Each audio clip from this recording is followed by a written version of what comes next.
Democracy, it's an idea that gets tossed around like a frisbee at a picnic. Sounds great on paper, right? The people have the power. They vote for leaders who represent their interests. These leaders make decisions that benefit everyone, leading to a more prosperous and secure society. It's a beautiful cycle, like a perfectly choreographed dance where everyone knows the steps. Except, and here's the kicker, reality often has other plans. This disconnect between the ideal and the real is where things get interesting, and by interesting I mean messy, complicated, and occasionally hilarious in a soul-crushing kind of way.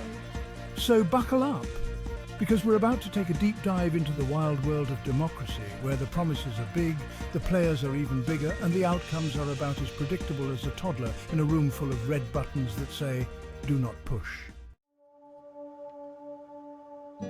One of the first things that tend to pop up in a democracy like mushrooms after a rainstorm are political parties.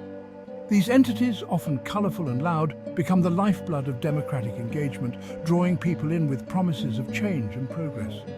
Now, the idea behind parties isn't inherently bad. In fact, they can be quite beneficial. They provide a structured way for people to come together, share ideas, and work towards common goals. Parties are supposed to bring people together who share similar views, making it simpler to rally behind common goals. They create a sense of unity and purpose, allowing individuals to feel like they are part of something larger than themselves. This collective effort can lead to significant societal advancements and reforms. But here's the rub: parties, like toddlers with unlimited access to finger paints, can get a little out of control. They can become so focused on their own agendas that they lose sight of the bigger picture. This often leads to infighting and a lack of cooperation, which can hinder progress and create a toxic political environment. They start drawing lines in the sand, building walls instead of bridges. This divisiveness can create an us versus them mentality, where compromise and collaboration are seen as weaknesses rather than strengths. This division creates a political class, a breed apart from us regular folk. These individuals often become disconnected from the realities and struggles of everyday life, leading to policies and decisions that do not reflect the needs and desires of the general population. They speak their own language, play by their own rules, and seem more concerned with holding on to power than actually serving the people they're supposed to represent. This can lead to a sense of disenfranchisement among the populace, who feel that their voices are not being heard or valued.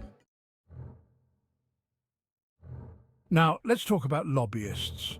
They're the smooth operators of the political world, whispering in the ears of power, pushing agendas that often have little to do with the public good and everything to do with lining someone's pockets. These lobbyists are often seen at high-profile events, mingling with influential figures, making connections that the average person could only dream of. They spend countless hours drafting policy proposals, meticulously crafting their arguments to sway the opinions of those in power, as well as feed their messages to a complicit media. And let's not forget the gifts and favours. Lavish dinners, exclusive trips, and other perks are all part of the game, making it even harder for politicians to say no. Meanwhile, ordinary citizens are left to protest against policies that seem to benefit only a select few, their voices often drowned out by the well-funded campaigns of lobbyists. So, what can we do? It starts with awareness. Understanding the role of lobbyists and the influence they wield is the first step. Now, let's talk about the elephant in the room: economic inequality. It's no secret that the gap between the rich and the poor is growing and accelerating with every crisis, whether it's a financial crash, pandemic, or a new war.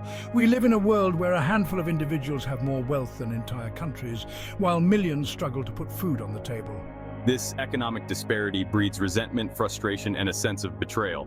People see the system rigged against them, their voices drowned out by the cacophony of wealth and influence.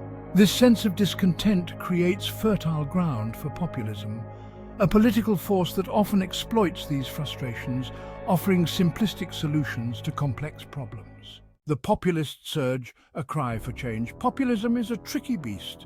It's a phenomenon that has swept across the globe, influencing political landscapes in ways both profound and unpredictable. At its core, populism is a rejection of the status quo, a cry for change from people who feel ignored and left behind. These are the voices of those who believe that the current system has failed them, that their needs and concerns have been overlooked. It can be a force for good, challenging entrenched power structures and demanding accountability. When harnessed positively, populism can lead to significant reforms and a more inclusive political dialogue. However, and this is a big however, populism can also be easily manipulated, morphing into something more sinister. When in the wrong hands, it can be twisted to serve the interests of a few rather than the many. It can appeal to people's fears and prejudices, dividing them along lines of race, religion, or nationality. This divisive rhetoric can tear apart the very fabric of society, creating an environment of mistrust and hostility. To harness the positive potential of populism, we must remain vigilant and critical, ensuring that it serves the greater good rather than the interests of a select few. This requires active participation, informed decision-making, and a commitment to democratic principles. But being vigilant and critical requires one other thing. In the world of politics, the received wisdom is, it's the economy, stupid. When we talk about democracy, it's the media, stupid. The politicians, the lobbyists and their wealthy patrons would be nothing without their partner in crime, the media. But that's a story for another video.